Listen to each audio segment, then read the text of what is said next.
No alcohol was consumed in the making of this video. At last, the long our jarring notes agreed, and time it is when raging war is done, to smile at scapes and perils overblown. My fair Bianca, bid my father welcome, while I with self-same kindness welcome thine. Brother Petruchio, sister Caterina, and then Hortensio, with thy loving widow. Feast with the best, and welcome to my house. My banquet is to close our stomachs up until after our great good cheer. Pray you, sit down, for now we sit to chat as well as eat. Nothing but sit and eat and eat. Padua affords this kindness, son Petruchio.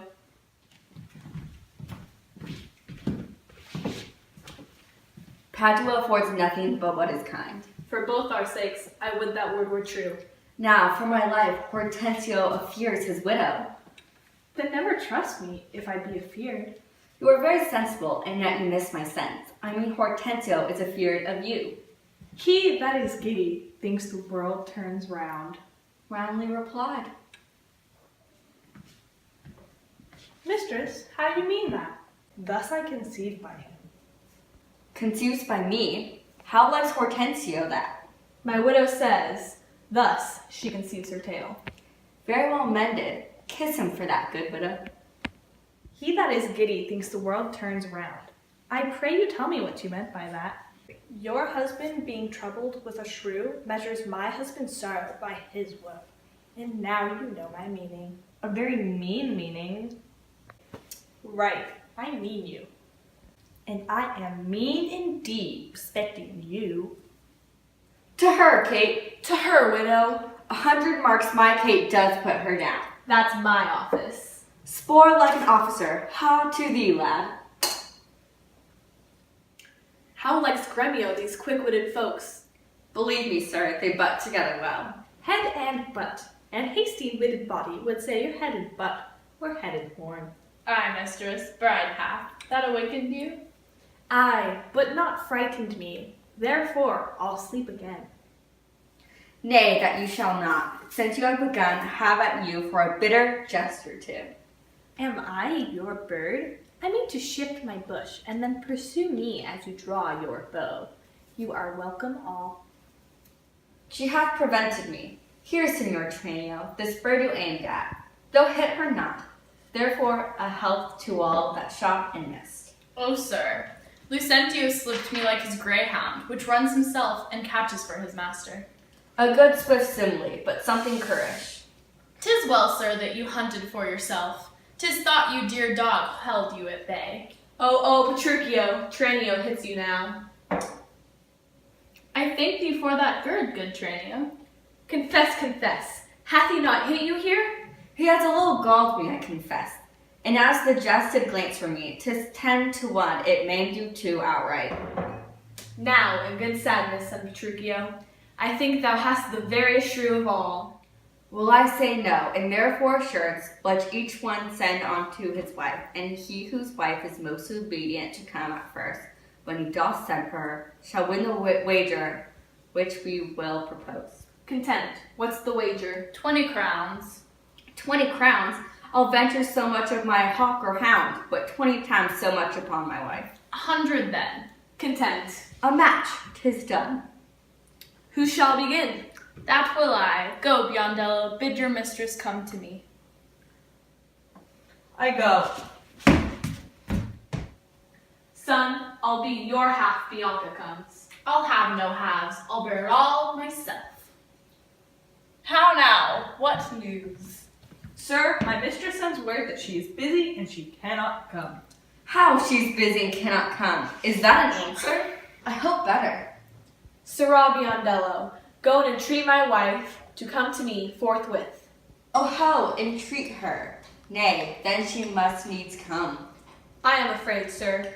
Do what you can, yours will not be entreated. Now, where's my wife? She says you have some goodly jest in hand. She will not come. She bids you come to her. Worse and worse, she will not come. O vile and terrible, not to be endured. Sirrah Grumio, go to your mistress. Say I command her to come to me. I know her answer. What? She will not. The fouler fortune mine, and there an end. Now, by my holy dam, here comes Katerina. And what is your will that you send for me, sir? Where's your sister and Hortensia's wife? They sit conferring by the parlor fire. Go fetch them hither. If they deny to come, swing me them soundly forth unto their husbands. Away, I say, and bring them hither straight. Here is a wonder if you talk of wonder. And so it is. I wonder what it bodes. Merry peace it bodes, and love and quiet life, and awful rule and right supremacy. Fair befall the good Petruchio, the wager thou hast won, and I will add unto their losses 20,000 crowns, another dowry to another daughter, for she is changed as she has never been. Nay, I will win my wager. Better yet, and show you more signs of her obedience. See where she comes and brings forward wives as prisoners to her womanly persuasion. Catherine, that cap of yours becomes you not. Off with that bauble, throw it underfoot. Lord, let me never have such a cause to sigh, till I brought to such a silly pass. Fie, what a foolish duty, call you this? I would your duty were as foolish too. The wisdom of your duty, fair Bianca, hath cost me 100 crowns since supper time. The more fool for you for laying on my duty. Catherine, I charge thee, tell these headstrong women what duty they do owe their husbands and lords. Come, come, you are mocking. We will have no telling. Come on, and first begin with her. She shall not. I say she shall, and first begin with her.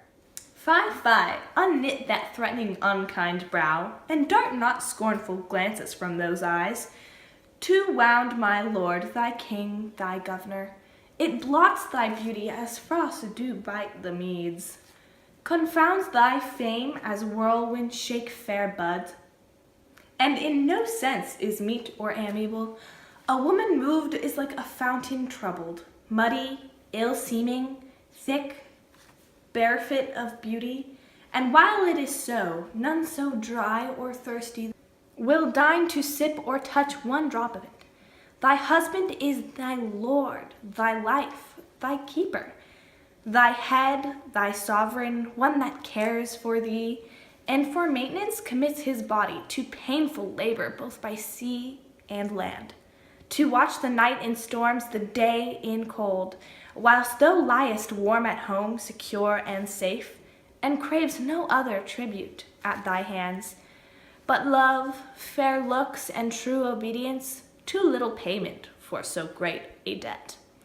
Such duty as the subject owes the prince, even such a woman oweth to her husband, and when she is froward, peevish, sullen, sour, and not obedient to his honest will, and graceless traitor for her towering lord, I am ashamed that women are so simple to offer war where they should kneel for peace, or seek for rule, supremacy, or sway when they are bound to serve, love, and obey.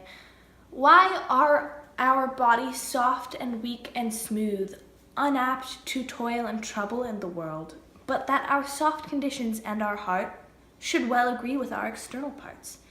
Come, come, you froward and unable worms, my mind hath been as big as one of yours, my heart as great, my reason haply more, to bandy word for word and frown for frown. But now I see our lances are but straws, our strength as weak, our weakness past compare, that seeming to be most which we indeed least are. Then veil your stomachs, for it is no boot, and place your hands below your husband's foot, in token of which duty, if he please. My hand is ready, may it do him ease. Why, there's a wench. Go on and kiss me, Kate. 'Tis a good hearing when children are toward. Come, Kate, we'll to bed. We three are married, but those two are sped. 'Twas I won the right wager, though you hit the white.